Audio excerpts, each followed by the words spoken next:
ये चाहते हैं किसी तरह इमरान खान से जान छुड़ाओ। ज़िमनी इंतखाबात और आज़ाद कश्मीर इंतखाबात के नताइज सबके सामने हैं। अवाम ने फैसला दे दिया है। इलेक्शन मुस्तकबिल करीब में आ रहे हैं। बाबर आवान की बोल न्यूज के प्रोग्राम तब्दीली में गुफ्तगू, पहले इमरान को हटाओ था, अब इमरान को निकालो है। ये कहते हैं इमरान खान जेल में होगा या इलेक्शन से बाहर होगा। कोई माई का लाल है जो जेल में डाले या इलेक्शन से निकाले।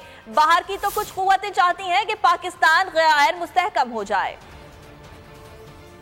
अब ये है कि किसी तरीके से इमरान खान से जान छुड़ाओ, और उसके लिए कोई तरीका दूसरा नहीं है कि आप इलेक्शन करें, लोगों को मौका दें। इलेक्शन में वोट नहीं देंगे तो जान छूट जाएगी, वो तो नहीं छूटने वाली। वरना आज़ाद जम्मू कश्मीर के बारे में कुछ जायज़ भी है किसी हद तक, कुछ ज़रूरतें भी हैं, बाकी चीज़ें भी कि जी जो फेडरल गवर्नमेंट होती है वही जीते, तो जीतो ना।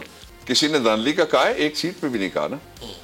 21 हमने जीते हैं, सारे मिला के भी हमारे नज़दीक नहीं पहुंचे। अब जो दूसरा पहले था ना, इमरान को हटाओ, अब इमरान को निकालो है। उसके लिए 3 ज्यादा से ज्यादा ये कर सकते थे।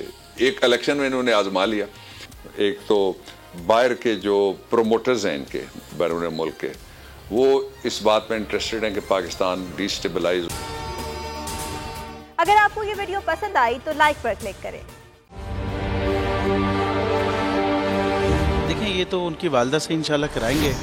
अभी जो मुल्क की सूरत हाल है वो आपके सामने है।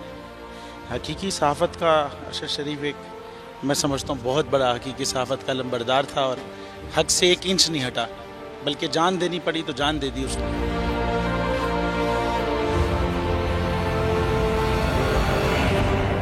तो ये यादगार क्या हमारे दिलों में रहता है। ये तो सिर्फ एक दस्तक देती रहेगी यादगार।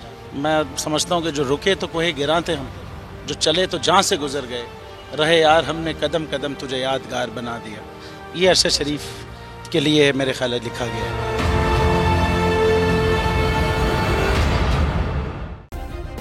सब्सक्राइब करें और बेल दबाएं ताकि कोई खबर रह न जाए।